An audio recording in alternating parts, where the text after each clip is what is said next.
Hello students, welcome back to my channel. Vishal Gupta आपका टीचर। कैसे हो आप सब स्टूडेंट्स? इस वीडियो में मैं आपको क्लास 11 का जो हमारा सब्जेक्ट है अकाउंटेंसी का, उसका chapter trial balance and errors कराने जा रहा हूं। तो गाइस, सबसे पहले हम अंडरस्टैंड करेंगे कि ट्रायल बैलेंस का मतलब क्या होता है।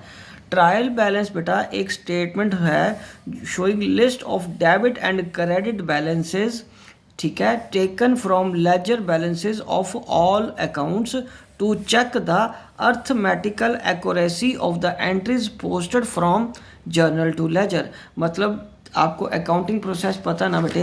अकाउंटिंग प्रोसेस में मैं आपको बताता हूँ, दोबारा एक बार याद करा लेता हूँ अगर आपको भूल रहा है तो। सबसे पहले अकाउंटिंग प्रोसेस में क्या आता है, अकाउंटिंग प्रोसेस में क्या आता है, पहले आता है जर्नल,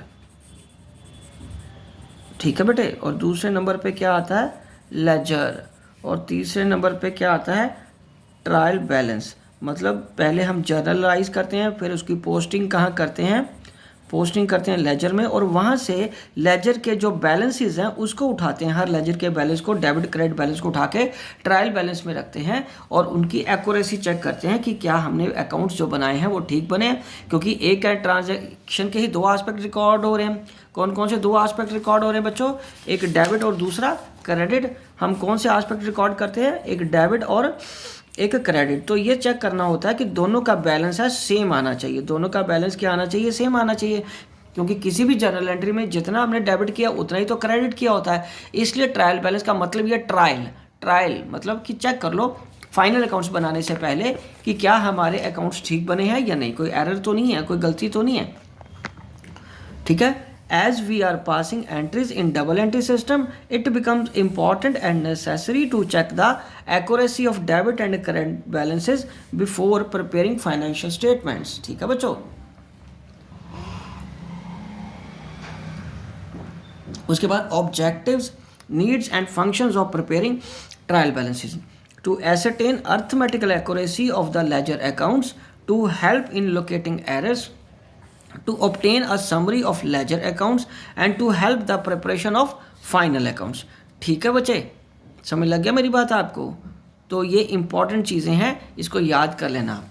चलिए हम आगे बढ़ते हैं कि फॉर्मेट क्या होता है ट्रायल बैलेंस का। बेटा ये एज पर्टिकुलर डेट को बनता है, मान लो 31 मार्च 2022, ठीक है बच्चे। तो इसमें नेम ऑफ अकाउंट क्या है, नेम ऑफ अकाउंट आ जाएगा पहले, फिर लेजर फोलियो कहाँ किस लेजर से उठाया, फिर डेबिट बैलेंसेस और ये credit balances amount in rupees. तो सबसे पहले एसेट्स जो भी होंगी वो किस में आ जाएंगी, डेबिट साइड में। लाइबिलिटीज़ होंगी वो किस में आ जाएंगी, क्रेडिट साइड में। और इनकम जितनी भी आएंगी वो क्रेडिट साइड में, और एक्सपेंसेस जितने भी आएंगे वो डेबिट साइड में आ जाएंगे, ठीक है बच्चों। तो ये क्या बन जाएगा, grand total and must match of both side debit credit. इनका ग्रैंड टोटल जैसे मैंने पहले बताया मैच करना चाहिए या सेम होना चाहिए, एक ही बात है, ठीक है। सो अगर कोई फ़र्क हो तो इसका मतलब हमें एरर चेक करनी पड़ेगी, वो हम आगे डिस्कस करते हैं।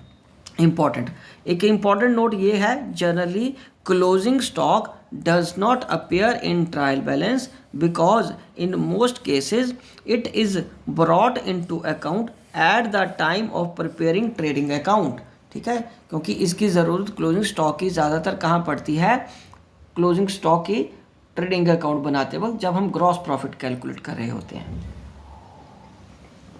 However in following cases closing stock will appear in the trial balance. पहला है, if before preparing trial balance closing stock is brought into account by adjusting it against purchases by entry, closing stock account debited to purchase account,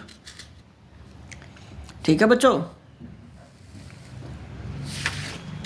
उसके बाद in case of trial balance is prepared after preparing the trading account, okay बेटा। In case of trial balance is prepared after preparing the trading account. और तीसरा case क्या हो सकता है, in case of trial balance is prepared after passing the adjustment entries, ठीक है। इन तीन तरीके से हम क्लोजिंग स्टॉक को रिकॉर्ड कर सकते हैं। तो चलिए अब हम बात करते हैं कि अगर कोई एरर हो, स्टेप्स टू लोकेट और डिटेक्ट द एरर्स, कोई गलती है उसको कैसे ढूंढ सकते हैं और कैसे ठीक कर सकते हैं, ठीक है बच्चे। तो if the trial balance doesn't tally, steps must be taken to locate the errors which are causing discrepancy. सबसे पहला बच्चों, following steps may be taken one after another to locate the errors. और वो क्या है बच्चों, recheck the total of both the debit and credit amount columns of the trial balance. और दूसरा क्या है, द एग्जैक्ट फिगर और difference in the trial balance should be ascertained. Difference हमें ढूंढना पड़ेगा, एग्जैक्ट फिगर कितनी है। तीसरा स्टेप क्या हो सकता है, the difference should be halved. Half मतलब हाफ करना है आपने, half to find out if some figure is equal to half the difference has been posted on the wrong side. कहीं आधी वाली अमाउंट वाली फिगर कहीं उधर तो नहीं दूसरी तरफ लिखेगी, there by making the difference double. ठीक है बच्चों, तो the difference in the trial balance should be divided by 9। If the difference is completely divisible, it can be a mistake of transposition of figures। ठीक है बच्चों, चलो अब हम आगे बढ़ते हैं स्टेप नंबर 5 की तरफ। तो बच्चों स्टेप नंबर 5 क्या है, इन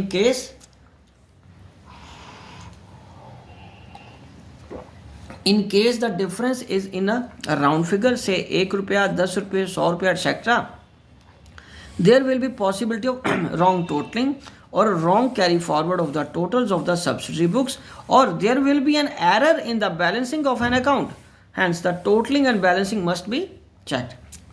Step number 6, check with the help of the ledger whether the balances of each and every account including the balances of cash and bank have been included in the trial balance on the correct side with the correct amount। ठीक है बच्चों, अब हम बात करते हैं step number 7 की। Check whether all the closing balances from the previous year's balance sheet have not correctly carried forward and recorded in respective ledger accounts। और उसके बाद है 8 point, check the figures which are not clearly written. जो clearly written नहीं है उसको दोबारा check करिए।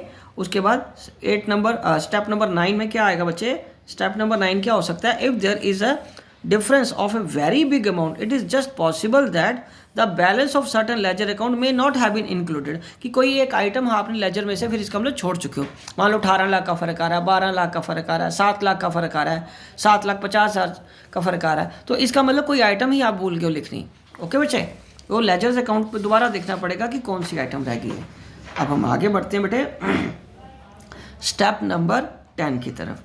If in spite of all these effort, इन सारे एफर्ट्स के करने के बाद भी यदि कोई डिफरेंस रह जाता है ट्रायल बैलेंस में, incomplete checking of the posting, फिर तो आपको सारी एंट्रीज पोस्टिंग की चेक करनी पड़ेगी जहां आपको लग रहा है कि ये ज़रूरी है करना। ठीक है बच्चों, चलो अब हम आगे बढ़ते हैं types of errors. Types of errors है errors affecting trial balance, errors not affecting trial balance. तो सबसे पहले हम बात करेंगे एरर्स अफेक्टिंग ट्रायल बैलेंस और errors disclosed by trial balance कौन सी हैं। सबसे पहले हम बात करेंगे ये है रॉन्ग कास्टिंग, गलत अमाउंट पोस्ट कर दिया आपने, रॉन्ग अमाउंट, रॉन्ग कास्टिंग, अगर पोस्टिंग और रॉन्ग साइड, डेबिट की जगह क्रेडिट लिख दिया, क्रेडिट की जगह वाली आइटम्स डेबिट साइड में लिख दी और vice versa. Posting of wrong amount, गलत अमाउंट, 100 का 200 लिख लिया, 200 का 2000 लिख दिया, गलती हो गई। Omission of posting of one side, एक तरफ लिखा ही नहीं है आपने, एंट्री डबल एंट्री होती है ना, डेबिट लिख दिया तो गलती से क्रेडिट में पोस्ट करना रह गया। जब हम पोस्ट की बात करें तो नेचुरली वो लेजर में होता है, और जब डेबिट में लिख दिया, क्रेडिट में लिख दिया तो डेबिट में रह गया। Double posting in a single account, same entry को, एक ही आइटम को आपने 2 बार लिख दिया, तो error of totalling and balancing of account in the ledger. ठीक है जी, उसके बाद हम बात करेंगे आगे वो कौन कौन सी एरर हो सकती हैं जो error of omission trial balance में आएंगी। ठीक है, जिससे ट्रायल बैलेंस अफेक्ट नहीं होता। पिछली अभी हमने जो भी करी थी उससे ट्रायल बैलेंस अफेक्ट होता है और इन एरर से नहीं होता। ठीक है, तो यहाँ पे ट्रायल बैलेंस तो टैली हो जाएगा लेकिन गलती है। एरर ऑफ ओमिशन का मतलब forgetting to record the transaction, तो इसका मतलब जब ट्रांजैक्शन आपने रिकॉर्ड ही नहीं की, ना डेबिट साइड ना क्रेडिट साइड, तो फिर डिफरेंस तो पता ही नहीं चलेगा। उसके बाद error of commission, error of commission क्या होता है, एरर ऑफ कमीशन का मतलब है कि आपने गलत अमाउंट दोनों तरफ लिख दिया। उसके बाद क्या बेटा, कंपनसेटिंग एरर, मतलब एक गलती ने दूसरी गलती छुपा दी, ठीक है, एक गलती ने दूसरी गलती को छुपा दिया, वो कंपनसेटिंग एरर हो गया, एरर 2 हो गई, ठीक है। आपने सैलरीज अकाउंट को डेबिट करना था, आपने इसकी जगह वेजेस अकाउंट को डेबिट कर दिया, तो इसकी वजह से क्या होगा, ट्रायल बैलेंस तो टैली हो जाएगा, क्योंकि कुछ अमाउंट तो डेबिट में गया ही ना, 10,000 सैलरीज में जाना था, उसकी वजह से 10,000 वेजेस डेबिट हो गया, लेकिन ये कंपनसेटिंग एरर है, एक गलती ने दूसरी गलती को छुपा दिया है, ट्रायल बैलेंस टैली हो जाएगा, बट अल्टीमेटली एरर तो एरर है, इसको ढूंढना पड़ेगा। और error of principle, error of principle का मतलब है कि कैपिटल आइटम को रेवेन्यू आइटम आपने बता दिया और वाइस वर्सा, मतलब आपने क्या किया बच्चे, आपने मशीनरी को एक्सपेंस दिखा दिया या एक्सपेंस को मशीनरी में दिखा दिया, इस तरीके से भी हो सकता है, ठीक है बच्चे। तो चलिए अब हम आगे बढ़ते हैं सस्पेंस अकाउंट की तरफ। तो बच्चे सस्पेंस अकाउंट क्या होता है, बड़ा इंटरेस्टिंग टॉपिक है ये।